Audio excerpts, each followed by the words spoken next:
Welcome into Jags A.M. this Monday. I'm Kainani Stevens. Brian Sexton and John Oehser are with me as the Jags fall to 0-4. They are winless this season as they fall to the Texans in a game that they led and could have won, but didn't end up that way. Let's talk things out. Big thing number one is, oh no, 0-4 for this team. Brian, we talked about those small playoff chances when they were 0-3. 0-4, they're pretty much non-existent. Yeah. Things are not looking up right now. No, and listen, 0-4 is a scenario that I don't think a lot of people thought was possible. They thought this team was talented enough. They'd get a win in the month of September, probably two. And when you look at it, that's certainly something that could have happened. But to sit here right now at 0-4, it unleashes a torrent of negativity.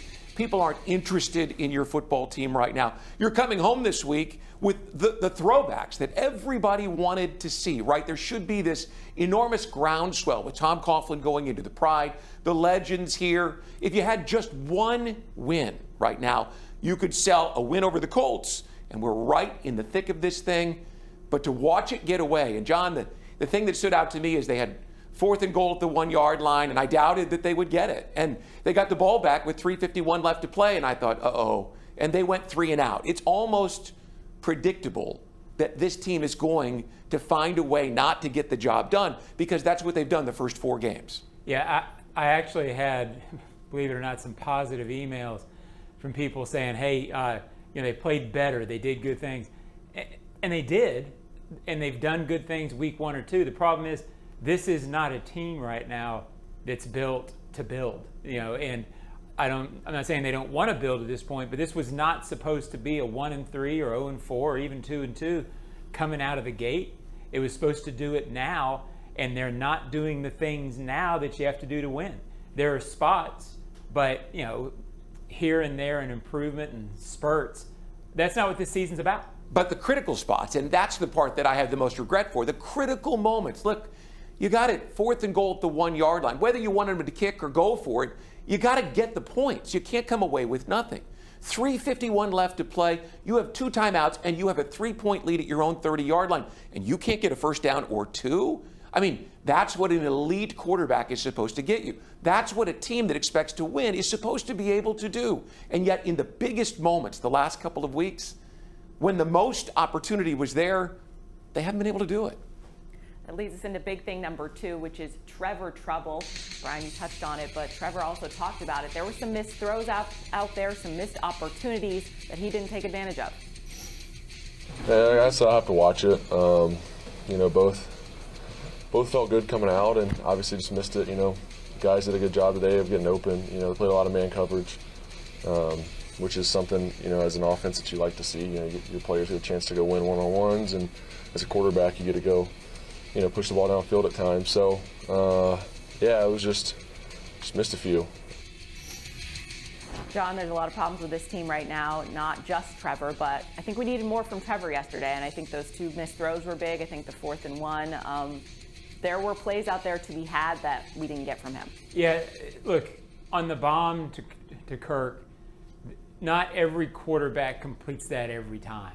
The problem is that's the moment we've all been talking about. Those are the moments. The Brian Thomas Jr. missed in the first quarter. You don't have to hit all those, but I think Trevor said it best.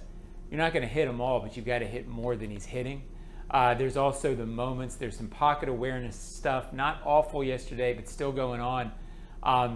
As Brian alluded to, at some point, year 4, contract signed, all that stuff, there's got to be some lifting going on, and the lifting's not going on. And that's where I'm at right now.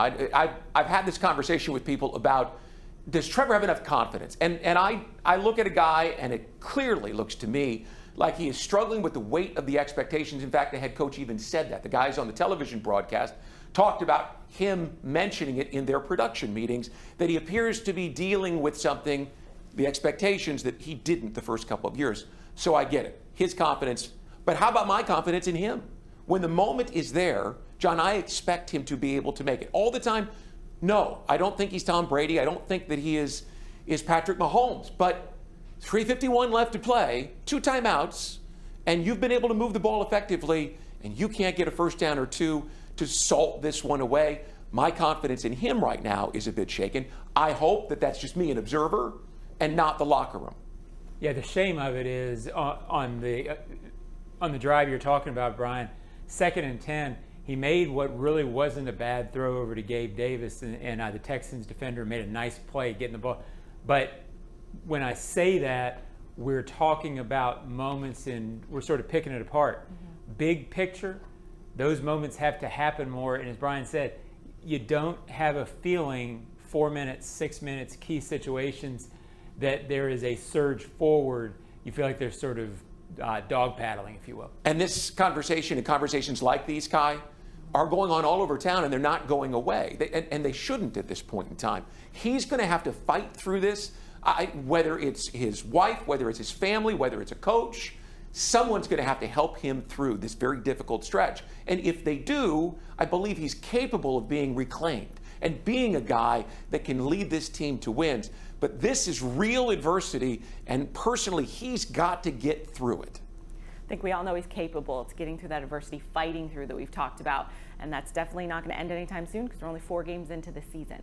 Our final big thing today going to be depleted defense. The defense played really well, I think, overall, especially considering all the injuries they've been dealing with. Right before the game, Devin Lloyd was scratched. Brian, I think we saw some impressive plays out of Ventrell Miller. Monteric Brown has been playing well as he stepped in. And overall, the defense, I think, did pretty well. It did, and I was surprised. I wrote in my notebook while watching the game yesterday, the defense looks a step slow. How many starters are missing? Is that why? And then yet they came out, John, in the third quarter, and 5 straight drives. They took a Texans offense that scored on 3 of their first 4 drives in the first half and made them punt. And so I was really impressed, especially with Monteric Brown, who had a rugged night on Monday Night Football and struggled a bit early in the first half against Nico Collins and the Texans. Really played well. Ventrell Miller, I'm going to talk about him. I think he played terrific. The defense played well enough for you to win. And I know you look at the yards in the last drive, but the defense did everything they could. Well, almost everything they could. They could have gotten another takeaway. Yeah, it played well enough to win. I think what they would tell you, pressure in big situations. There were moments where they didn't get to Stroud where they could have. Against Miami in this game, good efforts overall. At the same time, in that winning moment at the end, you allow the long time consuming drive and then no takeaway. So look, more than good enough to win, but I know they're sitting there this morning saying, man, the moments, just like everything that's defined this season so far, it's the moments that matter, and the whole team hasn't come through in those moments. That's why you're 0-4. It is, and there's a lot to look forward to as well going forward. Josh Hines-Allen left that game with a concussion, so that's something to consider as we look forward what they're going to look like this week against the Colts. Stay with us here on Jags A.M. We're going to go over the highlights from yesterday.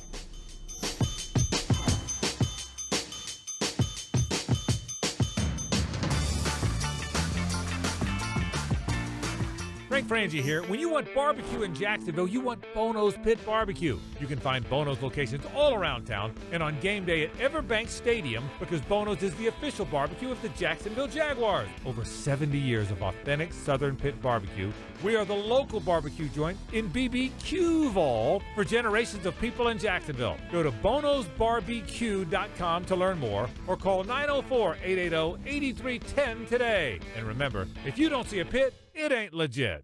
The 2024 season is pawsome.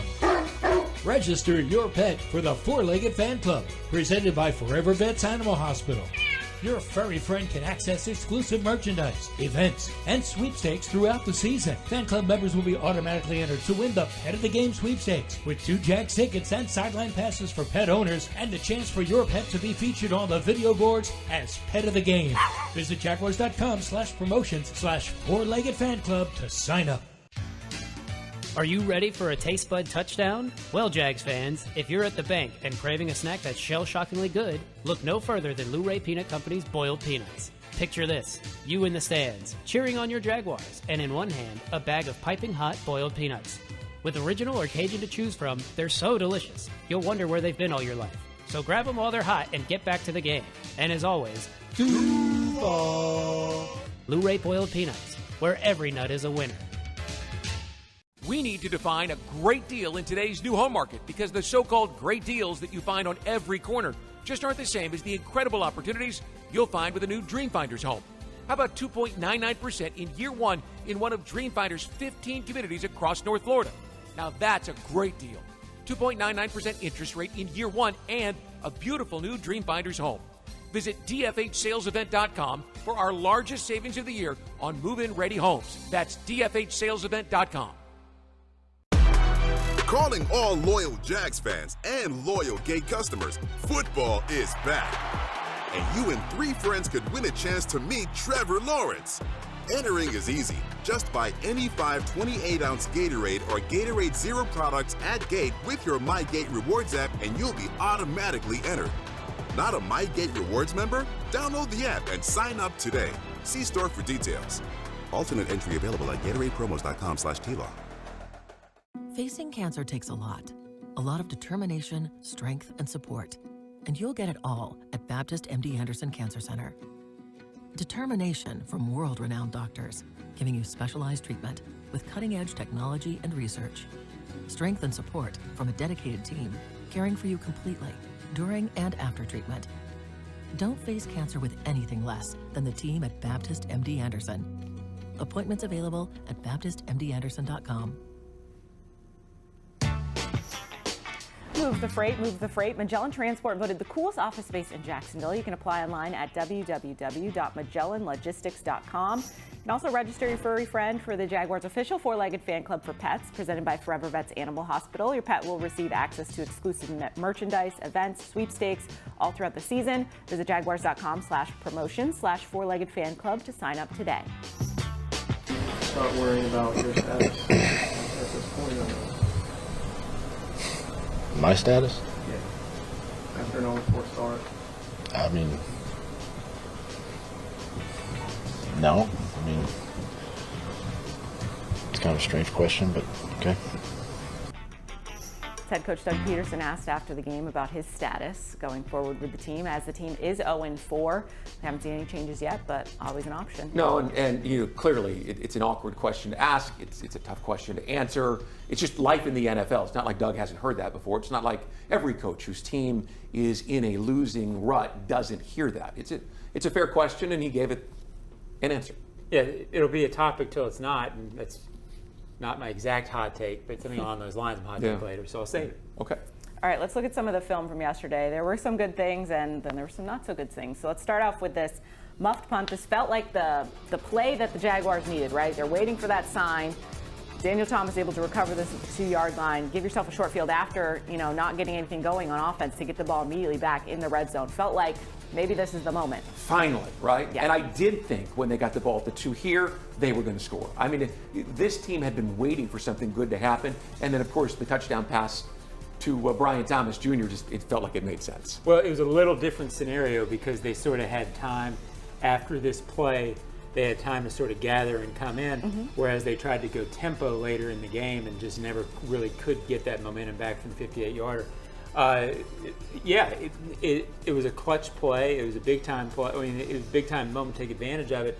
And you felt like that it kept them in the game even when they had sort of a first-half lull. So, huge play. Absolutely, especially after Monday Night Football when we saw them get out of it so early. I felt like they really needed that at this point. But then, Texans kind of going the other way. C.J. Stroud, that connection with Nico Collins, we saw it right out of the gate yesterday. Just, I think, 151 yards they had on 12 receptions for him and the touchdown later on.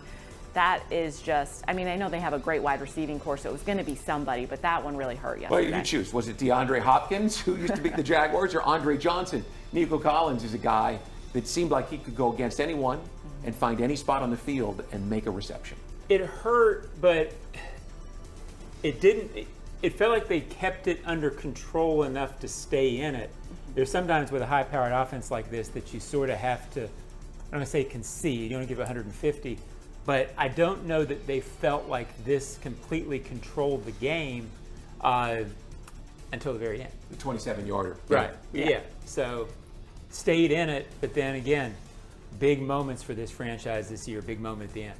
Yeah, and they did a pretty good job with, I think, some of the other receivers. Obviously, Steph Diggs had the touchdown, but overall, it held him pretty well. Had that touchdown there as they tied up the game. Then later, some issues Trevor talked about, obviously connecting, overthrow on Kirk, that issue with Brian Thomas Jr., a couple plays there where he was overthrown early, and then also Brian not getting his head around maybe a rookie mistake a little later on. But it just hurts when you go back and you look at it and you're like, this completely changes the outlook of the game if you get that there. Well, again, all season long we've been talking about it being a moment's lead, and the moment in the first half, you could get 7 there instead of 3. The moment in the second half with Kirk, which I'm sure we'll see. You're not going to complete every 50-yard pass. No. But think about the games when you're watching NFL Live at night, the moments that have a team with the winning score on the end are the teams that make those plays in those moments. It's got to happen more often. Well, and when he didn't hit it to Kirk, you're like, man, in the second half of the game when you feel like they've been outplayed, Brian, right. They had these moments where you could have been up 10 with a comfortable victory, and it was so right there, but then it felt like it was never going to be there, right? No, and listen, you're right on, and credit to, I mean, there's all kinds of conversation about the play calling this morning, but the play call's got those two guys open, and you're not going to make They're geniuses if they hit those throws. 100%, right? And listen, those guys were both open. That's the part where you look at it and go, how do you miss it? If you're contested down the field and you got to make a really difficult catch, but the reason that people are having difficulty, that I'm having difficulty with those two throws is because they were both open. And that's the elite that you expect. And if you've got that, listen, the way the defense played in the second half, you're in control the whole way and you're not coming down to biting your nails at the end. Well, I think the frustrating thing for everybody is first 3 games overall, there were moments on either side, of course, but overall you came away with, boy, he didn't have a lot of time. Yeah. Well, he did yesterday. Yesterday there were a couple of plays, but overall you felt like, I've been saying all year, quarterbacks in this league, they're going to be under pressure at times. When they have clean, that's when you got to make the play. You got to make the play. Again, I hate saying the word anymore, in the moment. Well, I wrote on our final analysis this week on Jaguars.com, look, if Danielle Hunter and Will Anderson are able to run like Greg Rousseau and Von Miller did on Monday Night Football, they're in trouble. He was never really in trouble. There were some moments, as John alluded to. The offensive line played pretty well. Which is impressive because normally we're ragging on them, so that should tell you that they did play well. It wasn't really mentioned at all, at least when I thought about it and looked back at some of these highlights.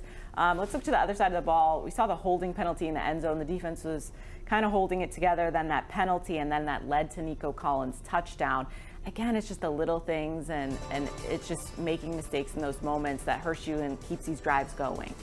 The safety play has not been great this year, and Antonio Johnson is a player for whom the Jaguars have tremendous admiration. They believe that he can be an elite level player with the length and the height, the speed and the instincts. He has not played very well, and yesterday was a great example of it. I'll credit though, he does still play hard. Yes. And he's still a little bit of a young player.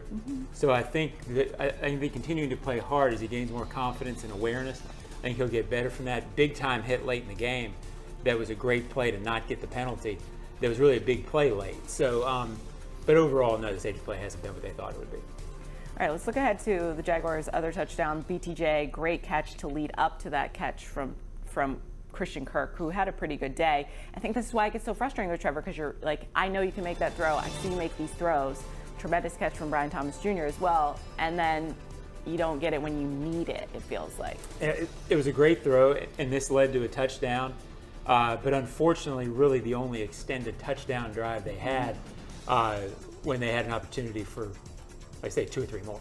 Plus, a couple of plays like that ignite your offense, right? You'd think. You'd think with 3:51 left to play, with making some throws like these two, that you're able to make some throws and get a first down. That's the part, is you think that you're ready to ignite, and it just fizzles out. Yeah, sometimes, well, we'll see it in a minute. All right, let's talk a little bit about Tanks. Bigsby gets that huge run, right?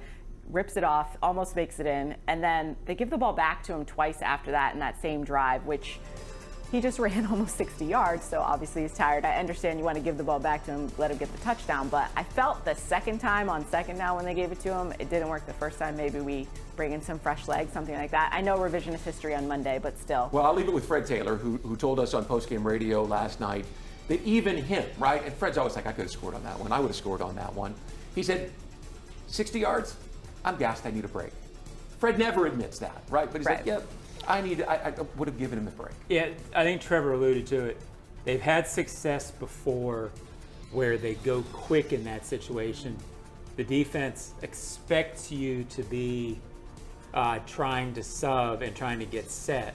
they've had success catching them on their heels. So, as you said, Brian, the first one you sort of got, I thought he should have scored on the 58-yarder. I'm not a running back, but I felt like he will probably look back at that play and think, I just should have stuck it in on the 58-yarder. I shouldn't have been leaning so far outside. That's nitpicking. Still, even with that, the great teams that are winning overcome not scoring on the big play and scoring that moment. And in the NFL, you're not putting the game away at that point. Right. But boy, you're making it a lot harder. Well, I mean, the Texans did it, right? I mean, the Texans got the big 27-yard play to Nico Collins, and then they went and put it in the end zone. They didn't get it first and goal inside the 5-yard line. They moved their way down. When they needed it, they got it done. That's the difference in the game. On that same drive, Trevor going for it on 4th and 1. Doug makes the call. They're going to go for it on 4th. And they get the quarterback draw, and it gets stuffed right there. Where were you on it? I wasn't surprised Doug went for it on 4th down. Maybe a little surprised at what they chose to do on it. I guess if it works, then you're not surprised. Then you're happy with it. But if Fotocosti doesn't, shove Brandon Sheriff into the gap. I was going to not use shove, but throw.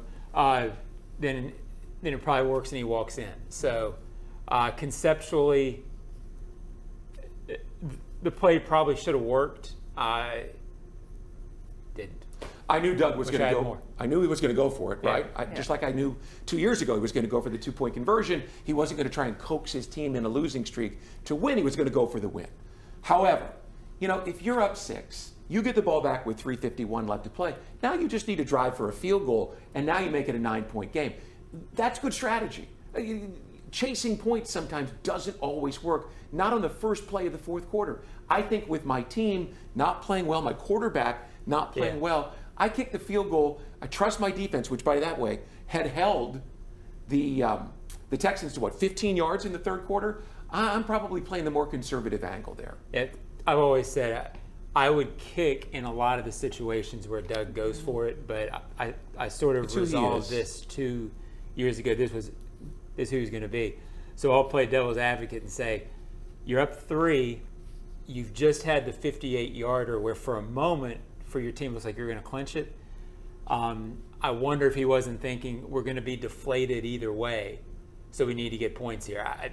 May have been the thinking. Again, I'm an old school guy. I kick, but I think that may have been his thinking. And I do know how he is, and so I fully expected that he was going to do that. He wants to go for the win, and if they score, everyone celebrates him. He knows this, right? Mm-hmm. And they don't, so you question him. That's the nature of the game. Let's go to that final drive with the Texans getting the ball back, a little less than 2 minutes to go. Nico Collins, that big catch we've alluded to, and then also the Ogunbowale touchdown. It's frustrating because I felt like when they got the ball, you were like, they're gonna go score a touchdown. And having that feeling, having a quarterback and an offense that you trust is something you want to have. And I just didn't feel that when the Jaguars had it with, a little less than 4 minutes left and they just needed a first down or two to kind of run the clock down. But when the Texans got it, you were like, they're gonna go score right now. Well, it's a fair feeling, and I had the feeling as well. And that's a feeling you get when you're around a team that's lost 9 of 10. Yeah. So you just sort of feel like, here we go again. I think it's probably human nature that creeps into the players just a bit. You need a win to snap out of it. And I wish I had more. I keep saying that. I wish I had more, but that's how it feels, so that's why. I can't add anything, except that the defense who played had kept the Texans off the scoreboard the entire second half, and they gave the ball back with 3:51 left to play to the highest paid player. And I know people want to, but the elite franchise quarterback thinking we've done our job. Now they got to go back out there and stop them again. Not sure they had enough gas. Well, did it multiple times too. Yeah. Like 5 series in the second half where you force a punt. And think about it. The offense had 1 touchdown and a couple of misses. Everybody on the team would tell you there were ample opportunities in that game. In the way the league is structured now, offense centric, ample opportunities. The defense did more than enough to win. They broke serve. Right. You've always said that. You got to break serve here and there. They broke serve with 3:51 left to play, and that's the moment. The light was shining. Go win, and they couldn't. And there's been some, I didn't feel it during the game.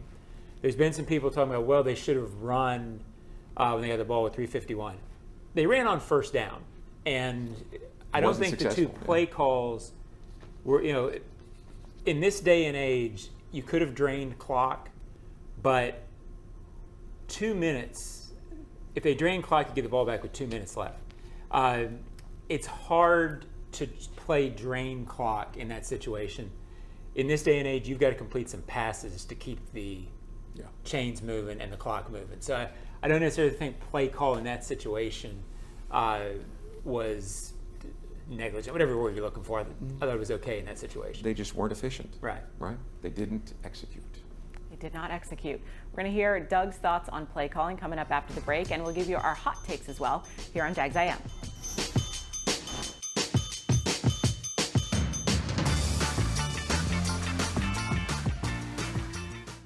We need to define a great deal in today's new home market because the so-called great deals that you find on every corner just aren't the same as the incredible opportunities you'll find with a new Dreamfinders home. How about 2.99% in year one in one of Dreamfinder's 15 communities across North Florida? Now that's a great deal. 2.99% interest rate in year one and a beautiful new Dreamfinders home. Visit dfhsalesevent.com for our largest savings of the year on move-in ready homes. That's dfhsalesevent.com. It's game time, Jaguars fans, and Publix knows that football is all about pairings. A high-scoring offense paired with a stingy defense. A rocket-armed QB paired with a dynamic wide receiver. And at Publix, you can pair hot deli chicken tenders with savory dips, delicious sub-platters with ice-cold beverages, and you can pair these tailgate essentials with an entire parking lot full of Jaguars fans chanting, Duval! Gear up for your tailgate at Publix, the official supermarket of the Jacksonville Jaguars. Prosser here for Lifetime Enclosures and Lifetime Flooring. Football season finally upon us, and with that comes cooler weather. If you've been wanting to upgrade your outdoor living space, you should call the experts at Lifetime Enclosures now. From glass lanais to screened-in enclosures, Lifetime Enclosures and Flooring is the best in the business, so give them a call today. Lifetime Enclosures and Lifetime Flooring. Showroom just off Phillips Highway, proud partner of the Jacksonville Jaguars. Listen up. Just like football, timing is everything. Only water your lawn when necessary. And always check the weather before turning on those sprinklers. Save water, save money, and score big. It's a win-win. Whether you're on the field or at home, we're all on the same team. Florida's water. It's worth saving. This message brought to you by the St. Johns River Water Management District. Visit sjrwmd.com for more information. Chelsea here. Tired of those drafty windows and high energy bills? It's time to upgrade with Renewal by Andersen. Right now, during our exclusive sale, you can save big on custom-built, energy-efficient windows and doors designed to keep your home comfortable and secure all year round. Our Fibrex material is 2 times stronger than vinyl, providing superior durability and impact resistance. Plus, with flexible financing options available, there's never been a better time to make a switch. Visit bestwindowsflorida.com to schedule your free consultation today. Proud partner of the Jacksonville Jaguars. Restrictions apply. License number CGC 1527613. If you're facing cancer, you want a dedicated team working for you. At Baptist MD Anderson Cancer Center, we only focus on cancer. And we partner with one of the largest cancer centers in the world.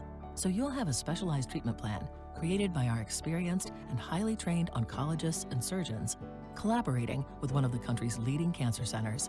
Best of all, we're in North Florida with locations in downtown, Baptist South, and Clay. Appointments at baptistmdanderson.com.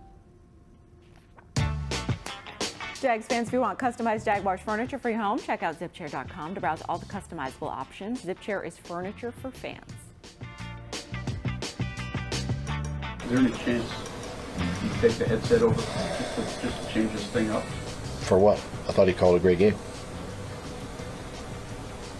We as coaches, we can't go out there and make the plays, right? It's a two-way street. So, you guys can sit here and point the finger all you want, and that's fine. Point it right at me. I can take it. Okay? I can take it. So, whatever you want to ask me, say, whatever, write, go ahead. You did tell us at your introductory news conference a couple of years ago, if it's not working, if it's not in rhythm, whether it's your plays or not, that you hand off the play calling. Is it just one of those, maybe it's just a voice, a confidence? You guys were cooking when you were doing it, so back in 22. Yeah, sure. Okay, I'll take it into consideration. Doug Peterson weighing in on the play calling questions after the game. John, you were there. Yeah, it was a tense, terse press conference. Tense, terse press conferences are what you get when you're 0-4. But look, the play calling questions aren't going to stop. It's the reality.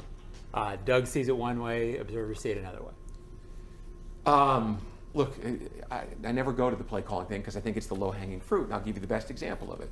As much as I didn't want them to go for it on the first play of the fourth quarter, the play call wasn't the problem there. Brandon Sheriff got whipped. Right. Foley Fantakasi whipped him, put him in the middle, and shoved it down. And then Trevor couldn't get to the B gap because he didn't see it. At least I think he didn't see it. Plus, think about, you had Christian Kirk running wide open, you had Ryan Thomas running wide open.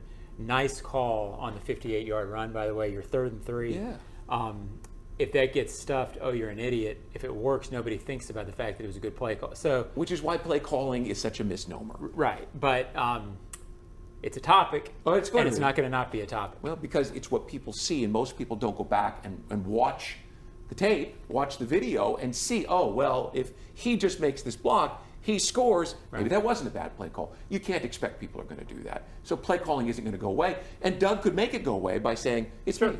It's all on me, which he kind of did yesterday. But this whole play calling thing has been because he has kept it oblique. Yep. Yes. Making it into a bigger thing than it needed to be. I agree. All right, we got our Firehouse hot takes for you today. Brian, what's your hot take? You're up first. Ventrell Miller made his first NFL start yesterday. And look, he should stay in the lineup. Even when Foye Oluokun comes, I think he made more plays in one game than I saw from Devin Lloyd in 4 games. I get it. Devin Lloyd's a first-round pick. He's 6'3", 240. He runs. He's a good player. But Ventrell Miller is instinctual. That's his first start. He made 11 tackles.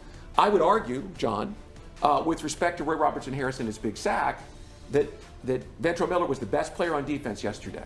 And so he's got to stay in the lineup. He's that talented. Yeah, I would be hard-pressed to say how he comes out. I think he starts, with Devin Lloyd this week.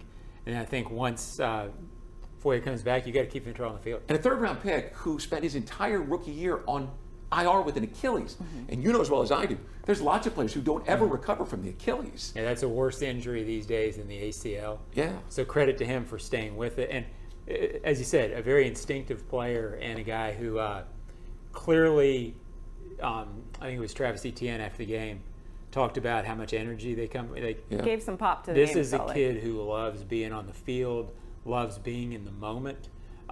Keep using that word, the moment. Yeah, well, but I think it's the moment for that moment. Instinctive, carefree guy, maybe guy they need on the field right now. By the way, a part of a draft class. Anton Harrison played better yesterday. Tank Bigsby had the big run.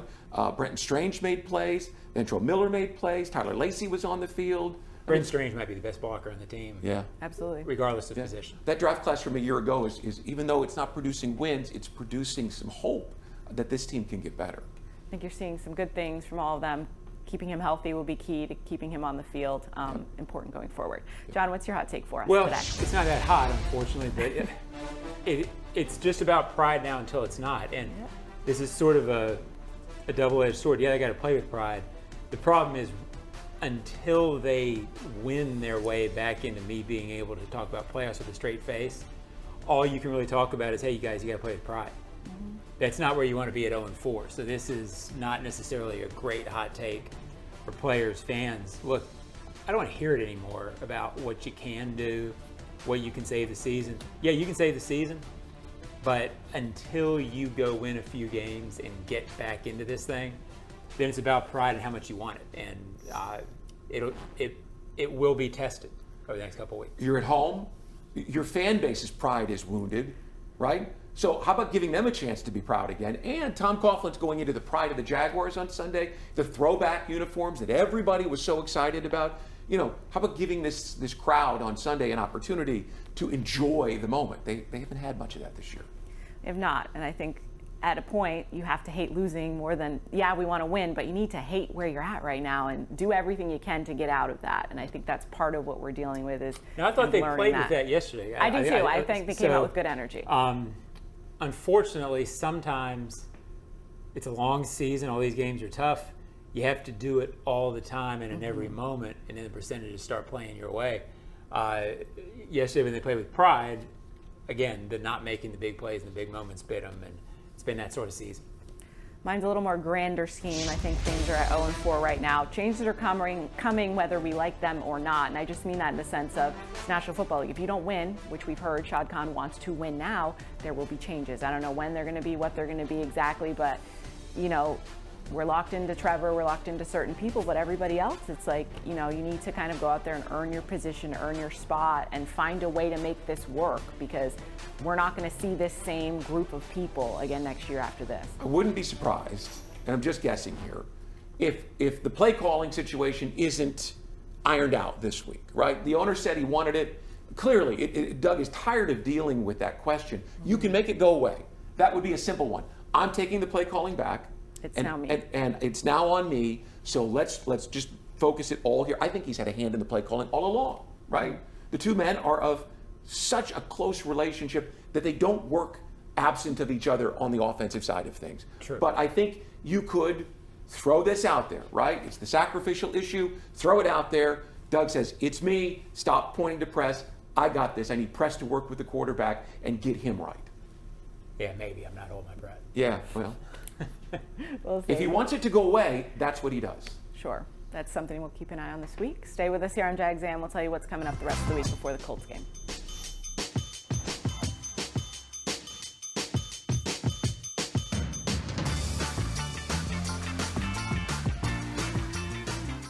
Navigating the current housing market and figuring out your best move when it comes to a mortgage isn't your full-time job, but it's one of the biggest decisions you'll ever make. That's where the experts at Jet Home Loans get into the game and coach you to your ultimate goal of getting not just the right loan, but the perfect loan for you, the home of your dreams. Jet Home Loans works with you all the way, from application to closing, making sure your game plan is perfect. Make the call to Jet Home Loans and let their team join your team to make your dreams take flight. Visit jethl.com. It's game time, Jaguars fans, and Publix knows that football is all about pairings.